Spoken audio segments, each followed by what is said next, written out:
Alice Tully has let me know that Hand of the King, Raymond of the Iron Throne, will be poisoned. Fantastic. We need him to die so that we can claim some territory up here.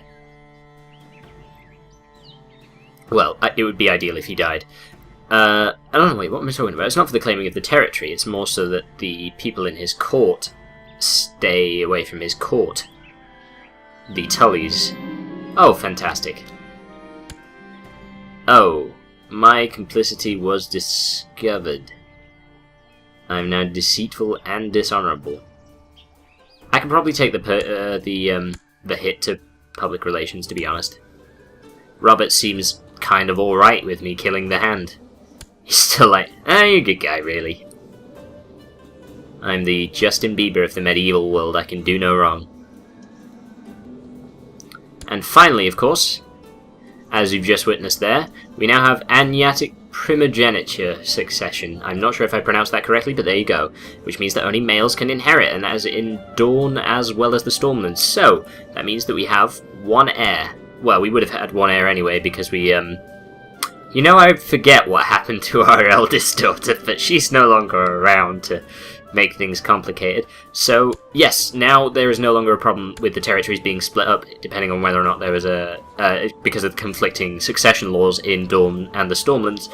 Now it's just one law, and it's the eldest son every time.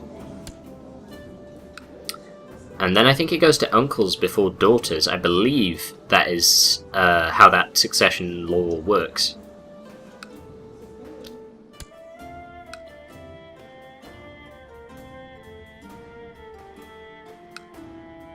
So that's an important development there, is that the succession laws for Dawn have been changed.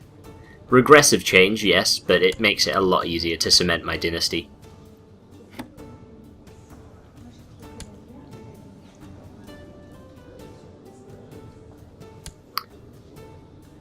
Now Sir John of Rook's Rest seems to have a favourable opinion of me.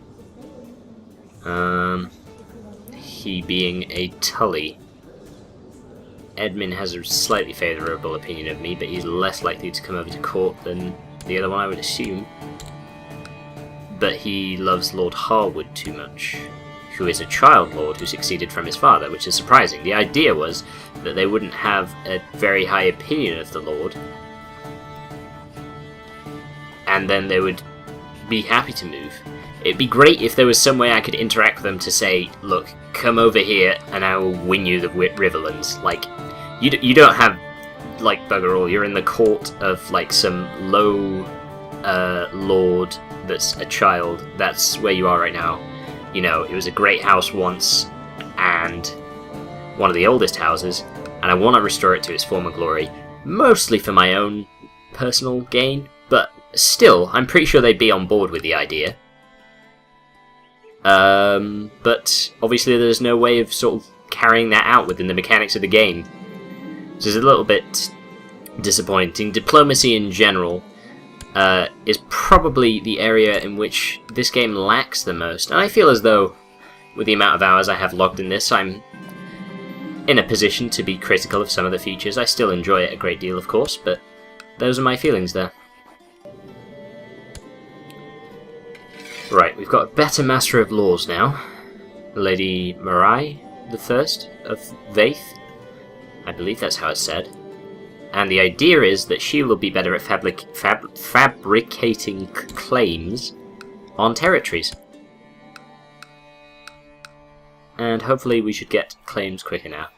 Which is cool, because there's not much point to resting on our laurels right now when we could be claiming minor territories, because the losses you encounter when fighting such tiny armies is negligible, and it's a really good idea to snap up all that territory in the Crownlands because it doesn't have a direct liege. Well, no, it's like in the direct control of the king, but the king doesn't control the territory. It's not like a proper vassal.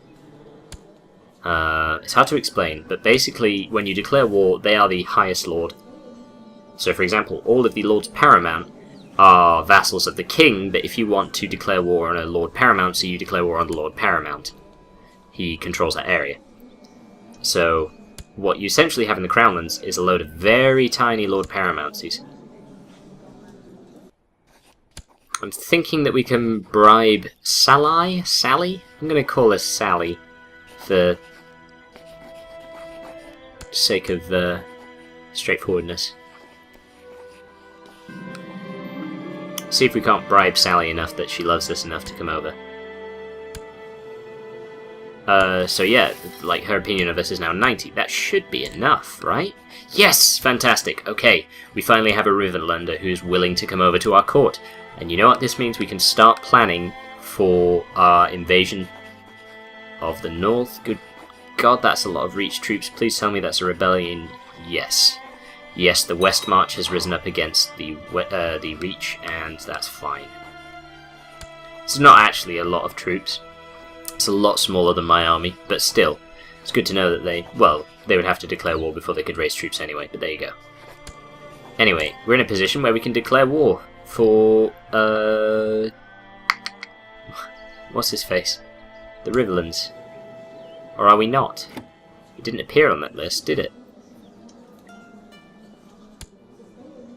She has a weak claim on the Riverlands. He is Lord Paramount of the Riverlands. Where is the option to claim the Riverlands? This is what I'm wondering right now. Tony, go ahead. Medic the Second of the Reach is... yeah, he's Lord Paramount of the Reach, right? Yeah, that's right. Oh, a noble in Rook's Rest might be corrupt. And he's rising up against the West March, and... oh, I see, he tried to imprison the Lord of the West March. And so now we could technically join in the war to overthrow Medic.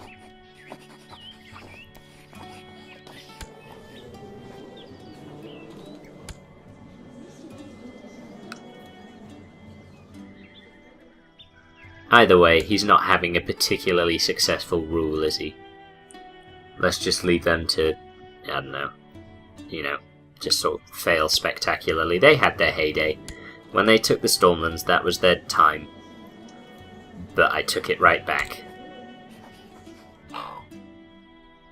Oh cool, we got 50 gold. We bribed a guy with the information that we gathered on them. Easy enough. And we still have about 40,000 troops under our control right now, which is not bad. That's not including the considerable number of mercenaries we could probably hire, considering the amount of gold that we have at our disposal. And also there's allies to consider. Admittedly, they do not wield much power right now. Yes, Lord Harwood of Rook's Rest does not have the best of attitudes towards me. But screw him, I want Rook's Rest. Now, I'm starting to think that Sally, the reason why why I don't have a claim on the Riverlands with her is because she's a woman. I'm assuming that's the case. In which case I need a male Tully heir to come to my court. Edmund does not look like a likely candidate. Not much I can do with old Sally here. Which is a shame, because I had rather big plans. Oh well. It's the price you pay for not knowing the game well enough. Yep, still can't claim the Riverlands. I can claim Riverrun, but that wouldn't do me much good on its own. Besides becoming a vassal, I suppose, of the Dornish Stormlander Empire. I could make like the Reach and just start pinching territories everywhere. Oh, Lord Paramount Jorah, the first of the North, you say? Oh, snizzap. Okay, so Eddard II has passed on. Now that does open things up.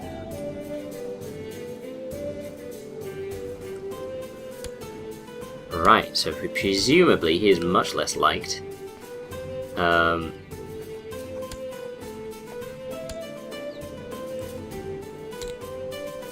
but not so much that I can't... yeah.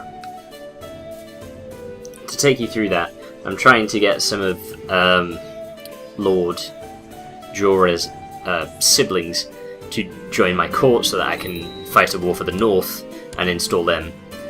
And they won't, because they think that they have a better chance of King Robert backing their claim. Which is fair enough, I suppose, but he's not going to. I suppose they are going to try and convince King Robert II to do so, though, so, you know, that's their prerogative.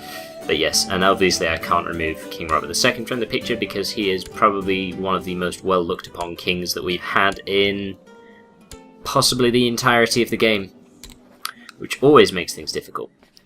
Oh, now, Joseph of the North may well just accept this offer, and he has a claim on both the North and the Riverlands, meaning that we could take the Riverlands, which is far more practical. Tawny at Lemonwood, sure. Fantastic. Okay, so we now have Joseph Stark and his various children. And a Baratheon he's married as well. Huh, how handy. Now, my thinking is that perhaps with him on our side we will be able to make a claim on the Riverlands. No. No, we cannot. We cannot claim anything for Lord Joseph. I don't get it. What's the problem? What's stopping me from fighting a war for this person's claim? He has a claim. It's a weak claim. Do I have to fabricate claims? Or evidence of his treason? Only the one son. No, but look, there's too many Starks. It's probably not worth getting into the old Tarth scenario where I killed off the entire house of Tarth.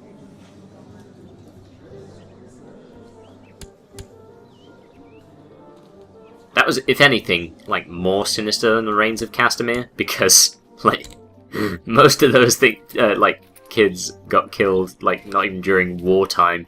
I just had this one nursemaid who was a master assassin after the first sort of bungled pillow smothering attempts.